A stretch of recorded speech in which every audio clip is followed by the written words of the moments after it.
Friends, Sunday special chicken biryani தான் செய்ய போகிறேன். ஃபஸ்ட்டு சிக்கனை வாஷ் பண்ணியாச்சு. அதுக்கப்புறம் சிக்கனுக்கு பாடி கார்டு இருக்கார்ல, நம்ம சிக்கன் கபாப், ஃபஸ்ட்டு அவரை மேரினேட் பண்ணி வச்சிடலாம் அப்படின்னு சொல்லிட்டு அவரையுமே மேரினேட் பண்ணி வச்சாச்சு. பிரியாணி செய்கிறதுல இருக்க முக்கியமான வேலையே நிறைய வெங்காயத்தை நறுக்கிறதும் அதை பொன்னிறமாக வணக்கிறதும் தான்.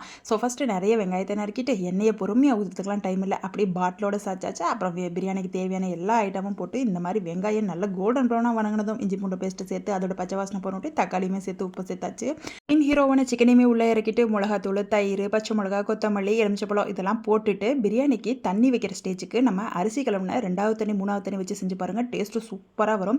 நம்ம வீட்டில் எப்போ பிரியாணி செஞ்சாலும் சீரக சம்பா ரைஸில் தான் செய்வோம். இப்போ தண்ணியை ஊற்றிட்டு நம்ம பிரியாணிக்கு தம்பி தங்கச்சிங்களாம் ரெடி பண்ணிடலாம். தம்பி வந்து தால்ச்சாலாம் நம்ம வீட்டில் யாரும் ஊற்றிக்க மாட்டாங்க. தங்கச்சி தயிர் சட்னி, ஸோ தங்கச்சி தான் ரெடி பண்ணிகிட்ருக்கேன். இவங்களுக்கு ஒரு அக்காவுமே இருக்காங்க, அவங்க பேர் கத்திரிக்காய் கட்டா. அதுவுமே நம்ம வீட்டில் யாரும் லைக் பண்ண மாட்டாங்க. இப்போ ஒலை கொதிச்சதும் அரிசியை போட்டு விட்டுட்டு அப்படியே 2 கிண்டி விட்டு அப்படியே நெய்யை ஊற்றி தம்மில் விட்டாச்சு. ஒரு பக்கம் சிக்கன் கபாபுமே ரெடி ஆகிட்டுருக்கு. இப்போ நம்மளுடைய பிரியாணியோட ஃபைனல் லுக் பார்த்தெல்லாம் வாங்க. நல்ல போலன்னு உதிரியாக சீரக சம்பா சிக்கன் பிரியாணி, தங்கச்சி தயிர் சட்னி, பாடிகார்ட் கபாப், அப்படி கூட டெசர்ட்க்கு ஹஸ்பண்ட் ஐஸ்கிரீமே வாங்கிட்டு வந்துட்டாங்க. உங்கள் வீட்டில் எல்லாம் சண்டே ஸ்பெஷல் என்ன செஞ்சீங்க அப்படிங்கிறத கமெண்ட்ஸில் ஷேர் பண்ணுங்கள்.